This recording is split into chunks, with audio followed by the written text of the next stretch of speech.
marking the beginning of the Christian season of Advent here. So we're gonna jump into some helpful, hopefully helpful symbolism uh, of this time. Starting to get it's colder today here. Starting to get darker. This is uh, this is the time of the year where they chose to put the symbols that lead up to Christmas, the birth of Jesus. So we'll sort of dive into that and try to open it up a little bit. I have a little poem to work with today. Um, it's by Marie Howe. She's a great poet, but she's not known by many people. She was the poet laureate of New York for a while. I think she still teaches at Sarah Lawrence College. And this is a poem called Annunciation. The picture we had on the screensaver was Fra Angelico, the great Dominican picture of the Annunciation. Uh, the word Annunciation just means the announcement. The papal nuncio is the one who comes and announces what the Pope wants to say to you. So Annunciation means the announcement. And hopefully, it's a little poem. It's about 100 words long. The reason I like little poems, I write little poems myself mostly, is because they're like little little explosive devices, like splitting the atom. You can't even see an atom. Nobody's ever seen an atom, but we're working. Nuclear physicists figured they could, unfortunately, the bomb that destroyed Hiroshima and Nagasaki was probably no bigger than my fist. But if you can do this kind of fission, nuclear fission, split the atoms, they become so unstable it releases all the energy of them. And poems are like that. So the worst thing you can do is read poems like a phone book. In other words, looking for just information. And the second worst thing you could do is try to analyze them, which means you slice them and dice them. And that's not what we're doing here. That's not what I ever like to do with poems. I like to just sort of open them up, though. James Joyce, who I read for years, I went to Ireland to study Joyce in Finnegan's Wake. He's always punning, in Finnegan's Wake, and he talks about he was the guy who was going to split the etym, E-T-Y-M. He was going to open up words to where they had an incredible explosive device effect. And so this little poem, Annunciation by Marie Howe, I think can do that for us. And then in about 15 minutes, it'll take us to some other kind of annunciation, some other kind of meeting. Primarily, the annunciation was about this meeting. I mean, just on one level, I think most of us know the one level or one context of this. Mary's just hanging out, and all of a sudden, an extraterrestrial comes in the window, Angel Gabriel, so called, and just lays an incredible thing on her. Hey, little did you know, but you're going to be the mother of the Son of God, and even though you haven't known a man, well, we're going to arrange all this. What do you think? And she says, well, okay. A little bit more poetic than that in the Gospels. She said, let it be done unto me according to God's will. But she basically says, yes. There's a fantastic proposal. How could you even deal with it? Well, Marie Howe sort of thinks poems are like that. She said they're talking about something too fantastic and too complex and too deep in a way, something with so many contexts and so many levels of meaning that you just can't speak them out. So they're these little atomic structures that once you sort of go into them with your own awareness, they start to open up, expand on you. We'll work with maybe 3 contexts of this poem. It's less than 100 words, and there's at least 3 contexts that will probably open up today. There's an untold amount of context in a poem this good. So this is Annunciation. I'll just give it to you now. And I always will give you the printed copy of it if later. But when it hits the ear, it goes from the ear to the heart. When it starts with the eye, it goes right to the mind, you see. And I want you to let it reverberate in your heart. And it's a very mysterious poem because she's dealing with one of the most mysterious events ever on one level. And then we'll show how it deals with meditation too, which is equally mysterious. All right, so this is Annunciation. Even if I don't see it again, nor ever feel it, I know it is, and that if once it hailed me, it ever does. And so it is myself I want to turn in that direction, not as towards a place, but it was a tilting within myself. As one turns a mirror to flash the light to where it isn't. I was blinded like that and swam in what shone at me, only able to endure it by being no one, and so specifically myself. I thought I'd die from being loved like that. Even if I don't see it again, nor ever feel it, I know it is, and that if once it hailed me, it ever does. And so it is myself I want to turn in that direction, not as towards a place, but it was a tilting within myself, as one turns a mirror to flash the light to where it isn't.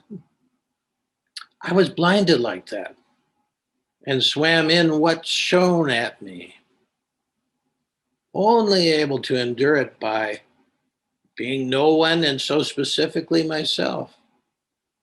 I thought I'd die from being loved like that. Yeah. It's a kind of mysterious poem.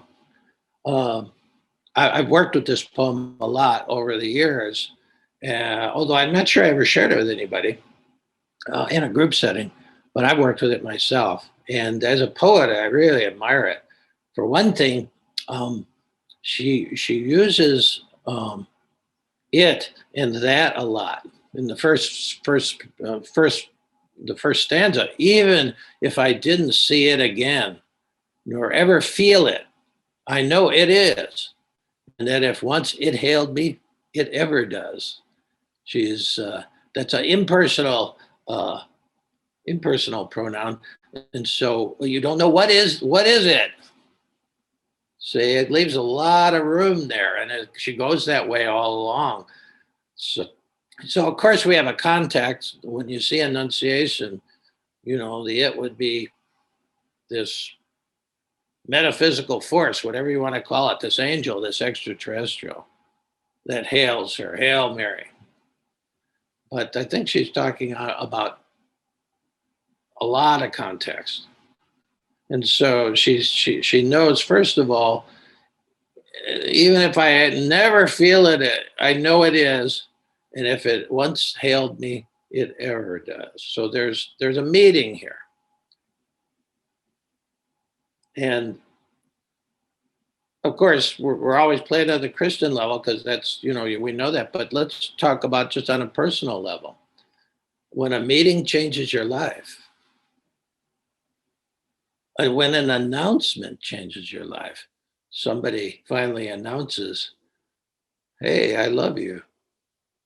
It's those wish for words, those long for words when people are falling in love for somebody, just, I love you. Or, hey, I want a divorce. These are all kinds of announcements that change your life. Pema Chodron talks about walking into her house to see her second husband taking all his clothes out of the closet. She says, what are you doing? And he says, oh, I fell in love with somebody else. I'm leaving. Her life was like totally changed in that moment. She said, in some ways, Took me years to recover from that announcement, from that meeting. So these meetings, this is about a meeting. And so we're talking about, you can start reflecting on those meetings that have changed your life, those announcements that have changed your life. And so she said, so it is myself. I want to turn in that direction, not as towards a place. And then she talks about what happened to her in that moment, but it was a tilting within myself. In other words, the meeting actually changed the relationship probably between the self and her own soul, just with the whole meaning of her life. But it was a tilting within myself. So now we're actually seeing that this is not just this thing you could put in a picture like Fra Angelico did, but that something's happening inside here. We're talking about the inner level. As one turns a mirror to flash the light to where it isn't, then she gives you that image out of the blue. It was, what was it like? It says, as one turns a mirror to flash the light to where it isn't. We've been working with the image of mirror, the image of when we descend in a meditation that we're mirror to mirror with the deepest mystery, whatever you want to call it. That's sort of what we're dropping into, the mirror to mirror meeting. You know, we're going back a couple poems to Rilke when he says, you know, the thing was I went to meet and be met. And that's sort of, you know, so it sort of brings in the whole experience of just dropping into meditation. As one turns a mirror to flash the light to where it isn't. I mean, I'm not usually very enlightened when I'm descending. A lot of times it's just all the garbage of what's going on in my life sort of stirred up. And then somehow there's a miracle that happens some way that all of a sudden, as one turns a mirror to flash the light to where it isn't, all of a sudden, boom, there's a meeting there. How can you even talk about that? Anybody who's meditated more than once sort of knows that experience. You can't really talk about it. I was blinded like that. And then a very interesting phrase she uses, and swam in what's shown at me. Yeah. So she's already now. She said I was blinded in it, and I swam to what shone at me. You know, on a level of meditation, we swim at what shines at us. You know, we're heading to that point of light. You know, part of this, what's read a lot of times at this part of the year is the prologue to John, and they say, you know, there's a light in the darkness. So she's swimming towards that mirrored light in the darkness, and she says, only able to endure it by being no one, and so specifically myself. Now, so there are a couple of contradictory things there, at least to the left brain strategic mind. She said, I could only endure it by being no one, and so specifically myself. Very interesting. And she said, I thought I'd die from being loved like that. Yeah, maybe you've had that meeting too, where if you could put it into words, you might say, I thought I'd die from being loved like that. Very interesting. Very interesting. So it goes to so many levels here, so many contexts. With a good poem, there's more context than you can actually identify, which is why when you read these poems over and over throughout a lifetime, all of a sudden another whole context comes out, a whole another layer of meaning comes out, especially when you've maybe had a meeting yourself, you've had some kind of announcement yourself. The great poems contain more context than probably you could ever discover, and I think this is one. So listen to it again now, just straight through, and then we'll drop into the meditative mode. And just think about it now that she's talking about just reflect on it from the sense of your own experience in meditating and dropping down uh, to have this meeting mirror to mirror with the ultimate mystery. I can't even put in words. She says this: even if I don't see it again, nor ever feel it, I know it is. And that if once it hailed me, it ever does. And so it is myself I want to turn in that direction, not as towards a place, but it was a tilting within myself. As one turns a mirror to flash the light to where it isn't, I was blinded like that and swam in what shone at me, only able to endure it by being no one, and so specifically myself. I thought I'd die from being loved like that. Hmm. And think about it, to go to that place, which is not a place, she says, not as towards a place, but to go to that deepest part of your own psyche, which we're dropping through the survival mind, fight or flight, we're dropping through the strategic mind, which is there to deal with day in, day out, kind of uh, ordinary reality stuff, which needs to be done. So glad we have both of those parts of the psyche, really not parts, but just consciousnesses, and it just gets deeper. And so if we're dropping into that deepest level of the psyche, which is what you should be shooting for with meditation, um, it's not a place. It's not a place. And she says that it's more like a tilting within myself. Think of that image. It's more like something takes a turn in your own inner self, in your own soul, and then all of a sudden you're there. You're there, and able to meet and be met. Okay, so it's quite mysterious stuff, and it's quite powerful stuff, and even if you don't see it this time, even if it does, she doesn't, or even feel it. Sometimes I've probably said, I don't know, I'm working on 40 or 50,000 sits in my life, and every time is different, but you don't always have that nuclear moment.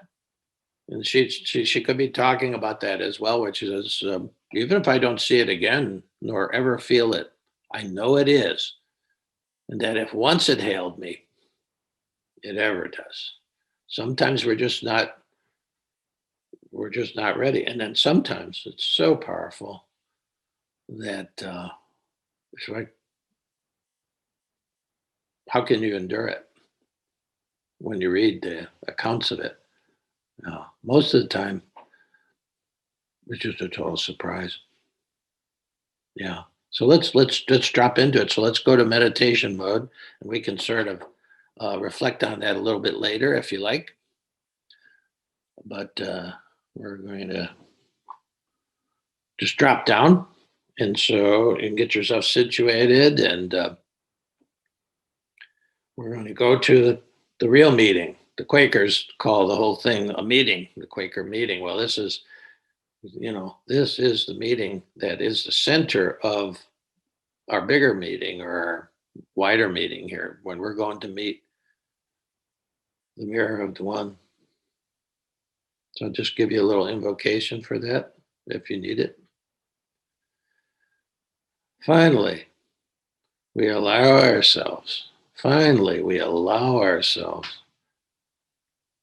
to kneel before the one mirror and discover our real identity.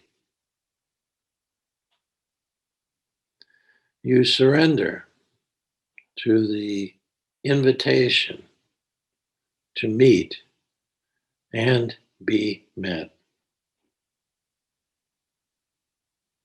You become a thou in the mirror of the great I am. Such ultimate mirroring, such ultimate mirroring gives you the courage to leave all the other mirrors behind. Such ultimate mirroring gives you the courage to leave all the other mirrors behind.